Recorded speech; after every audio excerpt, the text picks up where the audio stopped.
Hi there, I'm John Hadfield. I'm the owner of Thick and Mystic Media, and right now we are in the Thick and Mystic Studios in St. George, Utah.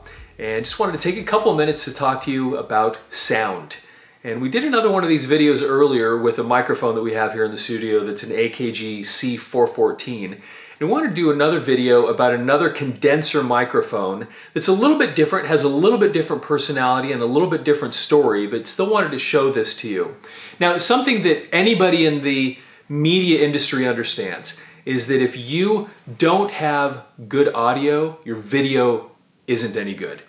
Good video requires good audio. It's just absolutely necessary that you have good sound whenever you make video. And you're listening to this right now. What I'm doing intentionally is I'm recording this through the camera's microphone, so you can hear what my voice sounds like through the camera. And I'm doing this so that I can show you the difference in quality of a camera's microphone and something like this, a condenser microphone. Now, this particular microphone is made by Rode, R-O-D-E, and this is a Rode NT2. Now, there's a lot of different, Rode makes a lot of microphones, and if you're into audio video production, you've probably seen them around before. I picked this one up many, many years ago, and this, strangely enough, is probably my favorite microphone in our entire collection. And the reason I love this microphone so much is because it just kind of makes everything sound good. And I'll give you an example. We had somebody in the studio a couple of months ago that you almost have certainly heard of before. And so I knew when this person was coming into the studio. I'd heard this person's voice through my whole life.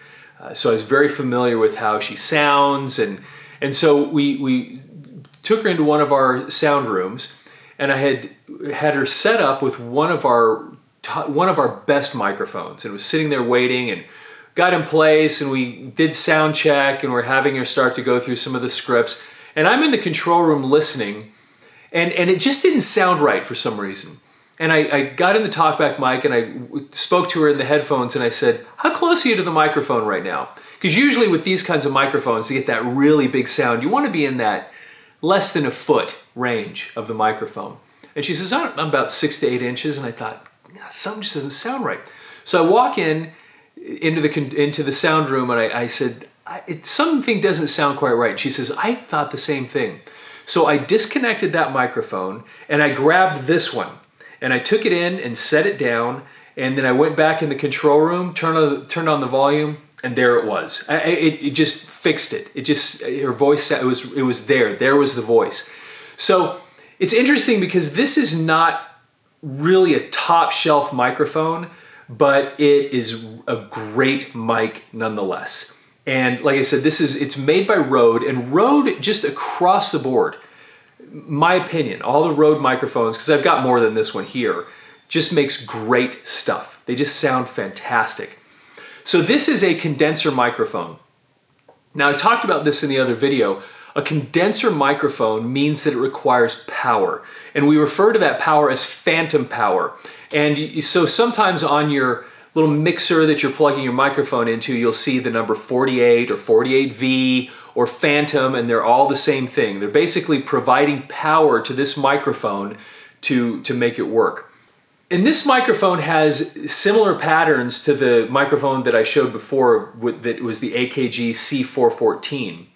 But instead of having 5 different patterns, this one only has 2. And I mentioned in that last video that those 2 on that particular C414 that I pointed out were kind of the typical patterns that you see in most microphones like this. So I don't know if this camera can see it, but you can see those same 2 patterns right here on this, and you've got the little switch to jump between the 2. And I don't think I mentioned in the last video what these things are called.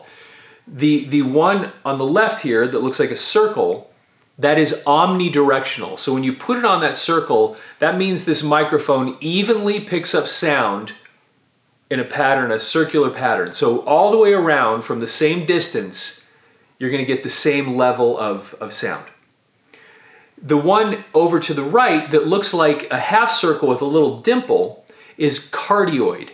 That's the term. It's called a cardioid pattern. And what that basically means, the dimple in the little image is back here, and then the circle is out here. And what it's doing is it's basically telling you where most of the sound is going to be picked up. So the point is, right behind the microphone, not a lot of sound is getting picked up directly behind it. But as you move away from the microphone and out this direction, it gets further and further away from the microphone to get that sound, and then as you come back around the back, the sound gets less and less. That's basically what a cardioid pattern is. So you have the omnidirectional, which is one of the most standard things in these microphones, and the cardioid pattern. Those are the two patterns that are the really common patterns, and those are the two that you have in this microphone. Now, the two different kinds of microphones you normally have to deal with are going to be your dynamic microphones and your condenser microphones. The dynamic microphones don't use phantom power. They're the kind of microphones that you plug in and they just go. You don't require phantom power. If you plugged this microphone into a mixer or a console that did not have phantom power, you wouldn't get any sound out of this. This would not work. It requires that little bit of electricity to operate the microphone. Now, what this does is it makes condenser microphones much, much more sensitive than the other types of microphones. The further you get away from a dynamic microphone, as you get further away, the quicker it starts losing sound. With these, you get further away, it still drops off, but it drops off much more slowly. You can pick up way more sound. And you also get a lot more intimate detail when you get right on top of one of these microphones. So what I'm going to do is we're going to switch over from the camera's microphone to this microphone so you can hear the difference. And you'll hear a little difference, not just in the dynamics and the loudness and the bigness of the sound, but the quality too. Because this camera that I'm recording through is actually a really nice camera. It's a Panasonic Lumix GH5S, which is actually a really nice camera. But these microphones on them just aren't really made for professional, really super high quality audio. And so you're going to hear just some basic differences just in quality altogether when you listen to this. And even though this isn't a top shelf microphone, it still has a beautiful, beautiful sound. And then that's kind of interesting. So getting back to what I said earlier, microphones have personalities. And just because a microphone is super, super expensive doesn't mean it's going to work for your voice. The thing about microphones is you need to find the thing that actually sounds good for you, because it isn't necessarily going to be the same thing that's true for everybody else. So what I'm going to do right now is we're going to flip over to this microphone, and then we're going to flip off the camera. Okay, so now we've flipped over, and you can hear my voice a little bit. I'm going to put a windscreen in front of it in a second when I start talking into it. But I want to kind of show you the detail, what these kind of microphones, the kind of response you have. And I'm just going to rub my fingers together. Now, interestingly, as I do that, I can't even really hear my fingers, but I'm betting you can. I'm actually not hearing, obviously. I'm just doing it, but I bet you can hear all that sound. That's what a condenser microphone does. It gets all that little detail, and you can hear that I need lotion. So, all those little bits of detail. Now, a lot of times, or usually, when you're using a condenser microphone, you want to have a windscreen, a pop screen. What this does is, because these types of microphones don't need a lot of pressure to work. The dynamic microphones that I described a second ago, they're based on pressure.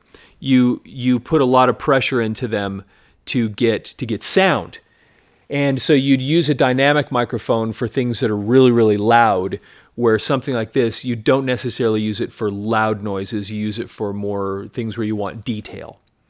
And so when I get really in close on this microphone, you can really hear the detail.